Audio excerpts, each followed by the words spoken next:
জাপানের অধিকাংশ হাইওয়েগুলো তৈরি হয় 1956 সালে, আজ থেকে 70 বছর আগে। হাইওয়ে মানে কোনো ট্রাফিক সিগন্যাল থাকবে না, সাঁই সাঁই করে সুপার স্পিডে সব গাড়ি চলবে। বিপাকে পড়লেন রাস্তার দুপাশের অধিবাসীরা। সরকারের কাছে নালিশ দিয়ে বসলেন, আওয়াজের জ্বালায় ঘুমাতে পারি না, রাস্তা সরান। রাস্তা সরানো চারটিখানি কথা নয়। সরকার বুদ্ধিজীবীদের ডাকলেন, পরামর্শ চাইলেন। উদ্দেশ্য হলো কত আওয়াজে কত জ্বালা তা পরিমাপ করা। বুদ্ধিজীবীরা সরকারকে বুদ্ধি দিলেন। শিশু থেকে বৃদ্ধ বিভিন্ন বয়সের 200 জন অধিবাসীদের ওপর সমীক্ষা চালালেন। শব্দহীন রুমের ভেতর দিনে রাতে বিভিন্ন সময়ে ওনাদেরকে খোকা ঘুমালো পাড়া জুড়ালো টাইপের কবিতা শুনিয়ে দিয়ে ঘুম পাড়িয়ে দেয়া হলো। তারপর 30 ডেসিবেল থেকে 100 ডেসিবেল পর্যন্ত আর্টিফিশিয়াল গাড়ির শব্দ বাজিয়ে দেয়া হলো। কার কত ডেসিবেলে ঘুম ভাঙলো তা রেকর্ড করা হলো। সরকার এই ফলাফলের ভিত্তিতে নতুন রাস্তা আওয়াজ আইন জারি করলেন। কোনো বাড়িতে যদি দুপুরে 75 ডেসিবেল আর রাতে 65 ডেসিবেলের বেশি আওয়াজ পাওয়া যায়, তাহলে তারা ভর্তুকির জন্য আবেদন করতে পারবেন। এর নাম ঘুম ভাঙা ভর্তুকি। সরকারের নির্দেশে আওয়াজ মাপা শুরু হলো। নাগরিকদেরও বলা হলো, যদি গাড়ির শব্দের কারণে ঘুমের ব্যাঘাত ঘটে তাহলে যেন নিম্নলিখিত নাম্বারে ফোন দেয়, 0120****497। ফোন নাম্বারের শুরুতে 0120 থাকা মানে এই ফোন কলটা একদম ফ্রি। যিনি কল করবেন তার কোনো টাকা কাটা যাবে না, বরং যাকে ফোন করা হবে তিনিই টাকা দেবেন। লোকজন এই নাম্বারে ফোন করলেন। ভর্তুকির জন্য প্রস্তুতি নিলেন জাপানের হাইওয়ে অপারেটর নেক্সকো কোম্পানি। 8500 কিমি রাস্তার মালিক তারা। ভর্তুকির টাকা গুনতে গুনতে মাথায় হাত দিলেন। আইন পরিবর্তন করার জন্য রাস্তার মালিক রাস্তায় নামলেন না, সরকারকে ঘুষ দিতে গেলেন না, আশ্রয় নিলেন প্রযুক্তির।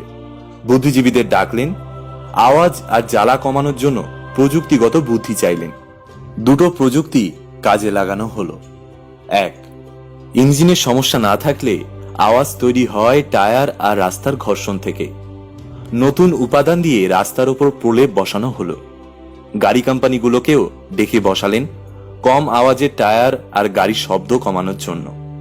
টয়োটা প্রিউসের আওয়াজ কত জানেন? মাত্র 11 ডেসিবেল, গাছ থেকে শুকনো পাতা পড়ার আওয়াজের সমান। এবং 2, রাস্তার দুধারে বসানো হলো শব্দ প্রতিরোধী বেড়া। এটা অত্যন্ত ব্যয়বহুল হলেও ঘুম ভাঙা ভর্তুকির চেয়ে অন্তত অনেক সস্তা। কিন্তু এতেও সবাই সুখে শান্তিতে বাস করতে পারলেন না। নতুন কাহিনী শুরু হলো। যারা গাড়ি চালান এবার নালিশ আসলো তাদের পক্ষ থেকে। যদিও আমাদের দেশে রাস্তায় চলতে কোনো টোল দিতে হয় না, যদি না আপনি কোনো সেতু কিংবা ফেরি পার হন। তবে জাপানে কিন্তু প্রাইভেট যানবাহনের মালিককে প্রতি কিলোমিটার রাস্তা চলাচলের জন্য গুনতে হয় প্রায় 25 টাকার মতো। অর্থাৎ যদি ঢাকা থেকে আপনি চট্টগ্রাম যেতে চান, আপনাকে টোল দিতে হবে 6250 টাকা। এবার গাড়িওয়ালারা নালিশ করে বসলেন, আমরা এত টাকা টোল দিয়ে হাইওয়েতে যাব আর চারিদিকে প্রাকৃতিক সৌন্দর্য দেখব না? আমরা কি টাকা দিয়ে জেলখানা দেখতে এসেছি? একেই বলে শাঁখের করাত, উভয় সংকটে পড়া। বেড়া রাখলেও দোষ, না রাখলেও দোষ। রাস্তার মালিকরা আবার বিশ্ববিদ্যালয়গুলোর বুদ্ধিজীবীদের বুদ্ধি চাইলেন। অনেক সাধনার পর বেরোলো সাউন্ড প্রুফ স্বচ্ছ দেয়াল, কাঁচের মতো কোনো পদার্থ দিয়ে তৈরি। সৌন্দর্যও দেখতে পাবেন, শব্দ দূষণও ঠেকাবে। জাপানে যারা হাইওয়েতে চড়বেন, আবাসিক এরিয়াগুলোর পাশের হাইওয়েগুলোতে দেখবেন সাদা স্বচ্ছ এক ধরনের দেয়াল। প্রযুক্তির জয়টা আসলে এখানেই। প্রযুক্তির জন্য পলিসি নয়, পলিসি ঠিক রেখেই প্রযুক্তির উদ্ভাবন। এখন রাত 11টা। ঢাকায় আমাদের এক পাশের বিল্ডিংয়ে কারো গায়ে হলুদ অনুষ্ঠান হচ্ছে। 100 ডেসিবেলের হিন্দি গান বাজছে। আর এক পাশে নতুন ফ্ল্যাট উঠছে। ছাদ ঢালাইয়ের জন্য মশলা তৈরি হচ্ছে, গড়গড় করকর আওয়াজ হচ্ছে। এটাও 100 ডেসিবেলের কম না। ঢাকা শহরে শব্দ দূষণের পরিমাণ 90 ডেসিবেলের কাছাকাছি। এর বেশিটাই আসে গাড়ির হর্ন থেকে।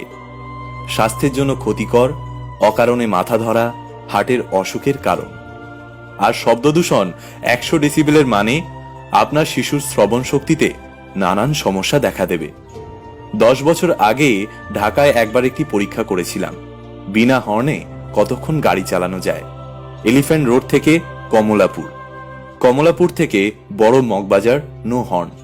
ঢাকা শহরে বিনা হর্নে গাড়ি চালানো সম্ভব, একটু ধৈর্য ধরতে হবে। এই যা ঢাকায় একটা নো হর্ন দিবস চালু করা যায় না? এক ঝাঁক তরুণ করুক না গবেষণা। নো হর্ন দিবসে কতটুকু শব্দদূষণ কমলো, কতটুকু স্বাস্থ্য রক্ষা হলো, হোক না এটার পরিমাপ। নো হর্ন প্রথম থেকে কঠিন হতে পারে, অপ্রয়োজনীয় হর্ন কমানোটা হলো আসল উদ্দেশ্য। শুরু হতে পারে 5 হর্ন কর্মসূচি। একজন ড্রাইভারের জন্য হর্নের বাজেট হোক প্রতিদিন 5টি, তারপর মাসে 5টি, তারপর বছরে 5টি। এভাবে শূন্যের কোঠায় পৌঁছাতে কি বেশি দিন লাগবে? সবচেয়ে কম হর্ন ব্যবহারকারীকে পুরস্কৃত করা হোক। এই কাজটি করতে পারেন বাংলাদেশ এনভায়রনমেন্ট নেটওয়ার্ক। জনগণের একটু সচেতনতায় ঢাকা শহর হতে পারে শিশুদের জন্য আরেকটু বসবাসের উপযোগী।